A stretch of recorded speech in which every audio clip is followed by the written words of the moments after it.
25 साल की अनुराधा निगम को उसके बॉयफ्रेंड की मां ने ये कहकर रिजेक्ट कर दिया कि शी इज नॉट फेयर। और दूसरा एक 21 साल की महिला ने अपनी जान दे दी क्योंकि उसका हस्बैंड उसको डार्क कॉम्प्लेक्शन के कारण उसका हरासमेंट करता था। तो ऐसे ही तमाम मुद्दों से आज प्रिंट मीडिया और सोशल मीडिया भरी पड़ी है। तो चलिए आज की वीडियो में बात करेंगे कि ज्यादातर इंडियंस का कलर डार्क होते हुए भी हम इंडियंस फेयर स्किन टोन को लेकर इतने ऑब्सेस्ड क्यों हैं और ऐसे क्या क्या कारण है जिनके कारण इंडियंस के मन में ये चीजें इम्प्लांट हुई। और हाँ, आखिर में सोल्यूशन की बात तो डेफिनेटली करेंगे। पहलवान फेयर एंड हैंडसम लगा। मर्दों की त्वचा होती है सख्त, जिसमें टाइट, जो किसी भी साधारण मर्दों वाली फेयरनेस क्रीम से ज्यादा असरदार, ज्यादा फास्ट।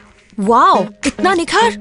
क्या लगाया? Fair and lovely and fair and lovely. देखो, हम इंडियंस का फेयर स्किन को लेकर इतना ऑब्सेशन है कि हमने अपने गॉड की चित्रकारी को भी ब्राइट स्किन टोन में दिखाया है। जैसे कृष्ण का अर्थ होता है सांवला या काला, और according to Hindu scriptures Shri Krishna का रंग भी सांवला ही था। लेकिन हमने अपने ऑब्सेशन के चलते हुए इनकी चित्रकारी में इनका रंग बिल्कुल चमकता हुआ सफेद दिखाया है। और कई बार तो डार्क स्किन कॉम्प्लेक्सिटी के कारण जॉब्स वगैरह में भी प्रॉब्लम्स आती है। मोस्ट ऑफ द टाइम अगर जो कोई दिखने में गोरा है तो कई प्राइवेट स्कूल और एमएनसीज भी उनको ही प्रायोरिटी देते हैं rather than dark skin tone. अब देखो, जियोग्राफिक और क्लाइमेटिक रीजन से हम सभी इंडियंस का रंग थोड़ा थोड़ा डार्क है क्योंकि हम इक्वेटर के काफी पास है as compare to North America और यूरोप की सारी कंट्रीज। और इक्वेटर के पास सभी क्षेत्रों में सनलाइट बिल्कुल सीधी धरती पर आती है, जिसके कारण वहां पर रहने वाले लोगों का रंग तो डेफिनेटली काला होगा। और यही कारण है कि साउथ इंडियंस के लोगों का skin tone as compare to North India के लोगों से काफी ज्यादा डार्क है। और हाँ, सूरज की हाई यूवी रेडिएशन के चलते नेचुरली वहाँ के लोगों का रंग काला होता है ताकि वो यूवी लाइट से बच सके। और हाँ, इसका सबसे ज्यादा असर है अफ्रीका कॉन्टिनेंट में क्योंकि वहीं से इक्वेटर लाइन गुजरती है, जिसके कारण अफ्रीकन हमसे कहीं ज्यादा ब्लैक होते हैं और बाकी लोगों को ऑब्सेस्ड कर दिया इन क्रीम और इन एड्स वगैरह।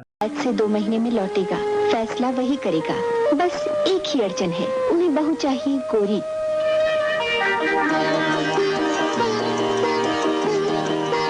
कितनी फेयर एंड लवली। आय हाय, दूल्हा तो बस देखता ही रह गया। क्या गोरी चिट्टी हो गई है तू? दीदी, ये तो करामात है फेयर एंड लवली की, केवल 2 महीने के इस्तेमाल से कमाल। फेयर एंड लवली आपको इस कदर गोरा बनाए कि सभी देखते रह जाए। जिसके बाद इस कंपनी ने अपना नाम बदलकर फेयर एंड लवली से ग्लो एंड लवली कर लिया है। सिर्फ फेस नहीं, मेरा अंदर का कॉन्फिडेंस। नया glow and lovely BB cream, मेरे अपने कॉन्फिडेंस का glow. New glow and lovely BB cream.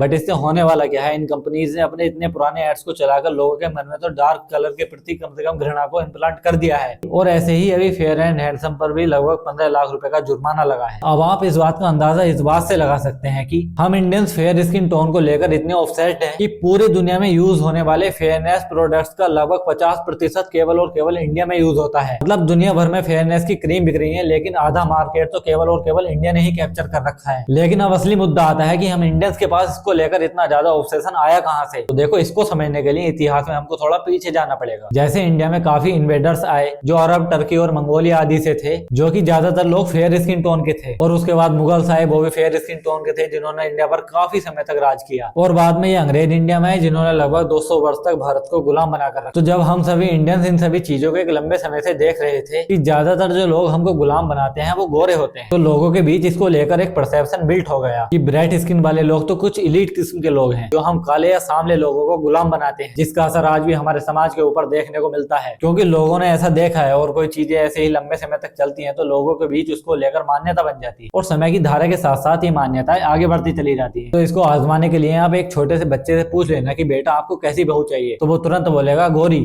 मतलब उसे प्राइमरी कलर के बारे में भी ना पता हो, लेकिन फेयर स्किन टोन यानी गोरे रंग के बारे में उसको डेफिनेटली पता है। और ये चीजें एक छोटे से बच्चे को हमारे समाज या हमारे परिवार ने ही तो दी है। और हाँ, एक जो एक्सपीरियंस मैंने किया उसका ही एग्जाम्पल मैं तुमको बताऊं तो, जहाँ पर लगभग 3 या 4 साल का लड़का था जो दूध वगैरह पीने को मना कर रहा था, तो उसकी मम्मी ने दूध पिलाने के लिए उसको एक ऑफर दिया कि ले बेटा तू ये दूध पी ले और जब तू बड़ा हो जाएगा तेरी शादी गोरी लड़की के साथ कराऊंगी। हाँ, भले ही मजाक में कहा हो, लेकिन छोटा सा बच्चा मन का कच्चा इस बात को अपने लिए एक नॉर्म बना ले, उसका क्या पता। तो इन सबका ही तो परिणाम रहा कि हमने एक सुंदर स्त्री और सुंदर पुरुष की परिभाषा को केवल और केवल गोरे रंग से जोड़ दिया है। मतलब जो लोग गोरे हैं वो लोग सुंदर भी हैं। तो देखो, ऐसा तो कुछ होता नहीं है क्योंकि सुंदरता की डेफिनेशन तो बहुत अलग है, जिसकी बात मैं अभी वीडियो के एंड में करूंगा। और वाकई अगर तुम्हारा माइंडसेट ऐसा है और इन चीजों पर तुम बिलीव करते हो, तो तुम्हें इन सभी क्रेज का चक्कर छोड़ के किसी एक अच्छे मनोरोग विशेषज्ञ के पास जाना चाहिए, क्योंकि तुम अभी मानसिक रूप से बीमार हो और गुलाम हो इन फिरंगियों के। और बाकी ये चीजें हमारे दिमाग में डाल दी है बॉलीवुड ने, जो बहुत ज्यादा ऑब्सेस्ड है गोरे रंग को लेकर। लगभग ज्यादातर क्या लगभग सभी मेन लीडिंग एक्टर और actress most of the time bright skin tone के ही होते हैं। मतलब डार्क स्किन वालों को तो केवल विलेन और इंफीरियर लेवल के ही रोल मिलते हैं। खैर ये था मुद्दा जिसकी बात हमने कर ली है, अब बात करते हैं समाधान की। तो देखो, इसके लिए लोगों को आपको ज्यादा से ज्यादा अवेयर करना पड़ेगा कि इसके पीछे कोई ऐसा खास कारण नहीं है, बस कुछ भौगोलिक कारण है और हमारा देश कृषि प्रधान देश है, तो इसी कारण से हमारे देश के ज्यादातर लोग डायरेक्ट सनलाइट में रहते हैं, जिससे धूप में उनका रंग काला या सांवला हो जाता है। और हमें जरूरत है इस सो कॉल्ड सुंदरता की डेफिनेशन को बदलने की, क्योंकि सुंदरता की डेफिनेशन किसी रंग का मोहताज नहीं है, क्योंकि व्यक्ति की सुंदरता डिपेंड करती है उसके आचार, उसके विचार, उसकी शिक्षा, उसके व्यवहार और उसके क्या क्या गुण हैं। तो ऐसे ही कोई डेफिनेशन हमको अपने लिए तैयार करनी पड़ेगी। और बाकी इन छोटे बच्चों को ये ऐसी चीजें मत बताया करो, क्योंकि यही चीजें धीरे धीरे उनके मन में घर कर जाएंगी, जिसके बाद वही हमारे समाज का हिस्सा बनेंगे और ये चीजें लूप में चलते ही जाएंगे। इससे हम कभी आजाद नहीं हो सकते। खैर आज की वीडियो में इतना ही, मिलते हैं किसी दूसरी वीडियो में, तब तक के लिए धन्यवाद।